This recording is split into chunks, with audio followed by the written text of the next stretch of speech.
Morning, Year 4. It's Mrs. Passmore then. I hope you've had a lovely weekend. I am going to record your English then for today. So today is Monday, the 8th of February.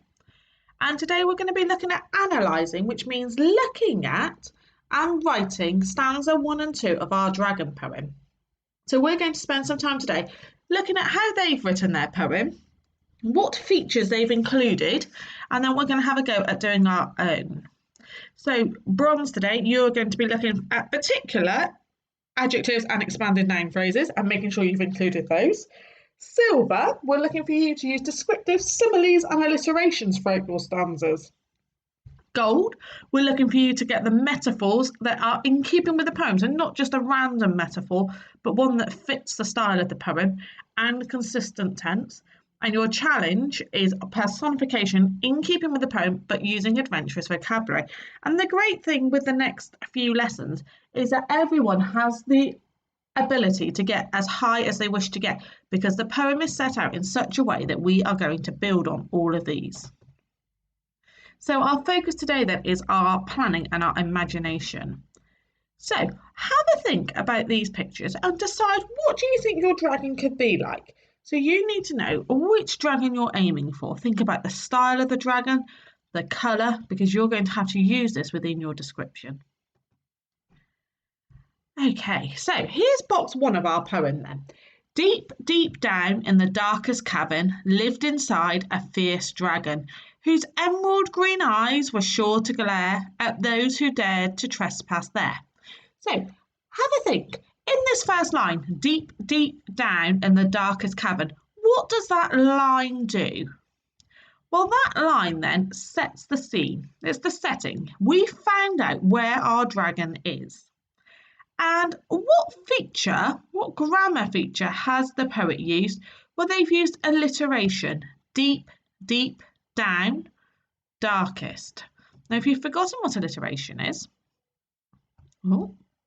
go back, let's jump to the wrong slide. Just pause you a minute.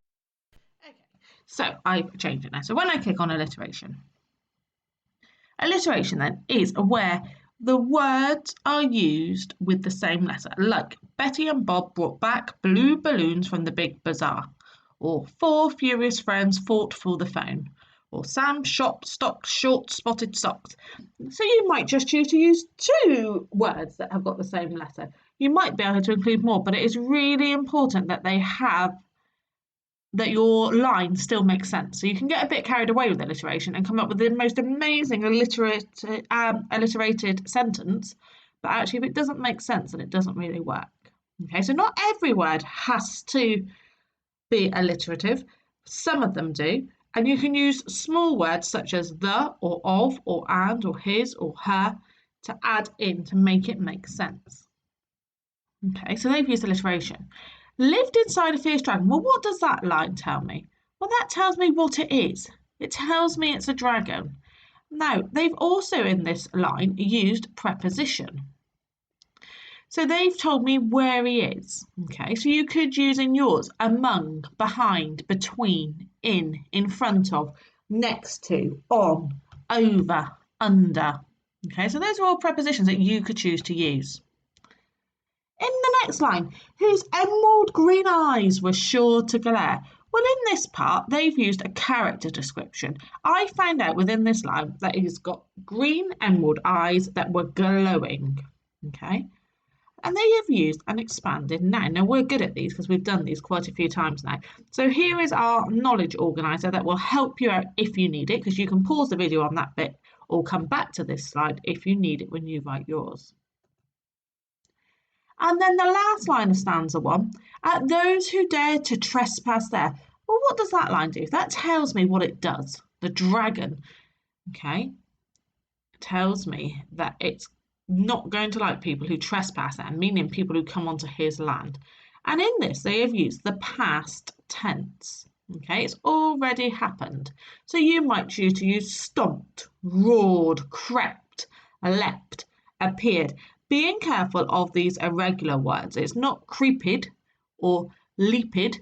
They've changed it to crept and leapt. Okay, so if you're going to use an irregular past tense, be extremely careful. And then what you need to do then, you need to have a go at writing this first box yourself. Your first line must tell me your setting. Your second line must tell me about what it is. Your third line must give me a character description. Your fourth line needs to tell me something that it does. But you also need to try and include in these features down the right hand side. Now, if you start and you manage to get your alliteration in, perfect. If you get your preposition in, perfect. If you're struggling with the expanded noun phrase, have a go and try and choose some really descriptive adjectives. Okay, and then have a go at the past tense. And you might need to flick back through the video to each part so that you can re-watch it. So pause the video and have a go at box 1. And then when you're really happy with it, come back and look at box 2.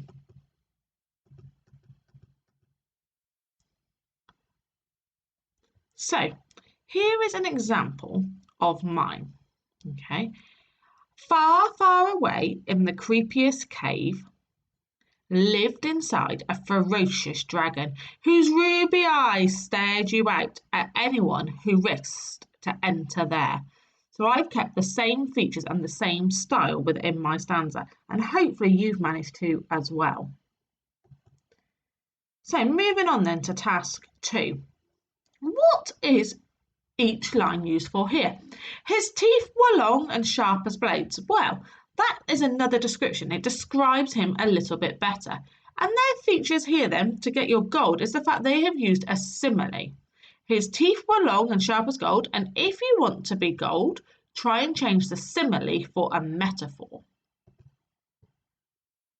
So a simile then is where the writer has used things to compare the common characteristics using the word like or as. Claudia is as brave as a lion. The new puppy was sweet like pie. Okay, so you're using the word like or as to compare two things. The second line, what did it do? So he ate whole sheep that sadly strayed. And within that line, they have used the adverb sadly, and they've also used the past tense for ate instead of eat and strayed instead of strayed. So here are some amazing adverbs you could choose to use in order to make yours as detailed as possible. So again, you might need to pause the video at these slides to help you. Long pointy was his tongue. Well, that's another description. Okay, and this time they've used the expanded noun phrase long and pointy. Huge hooked claws, most deadly talons. Well, in this, there's another description about his claws, but they've also used alliteration, adverb, and ellipsis in this one. Okay, so ellipsis here is the 3 dots that build suspense. And what you need to have a go at doing, just flick through those again, is to write your stanza 2. And be really brave with your vocabulary choices. Use the best language you possibly can to make sure your stanza is as amazing as it can be. So here's my attempt then at stanza 2, and I'm sure you can come up with better than I have. His teeth were shiny and pointy as knives. He gobbled any animal that quickly passed. Extensive and peaked was his tongue.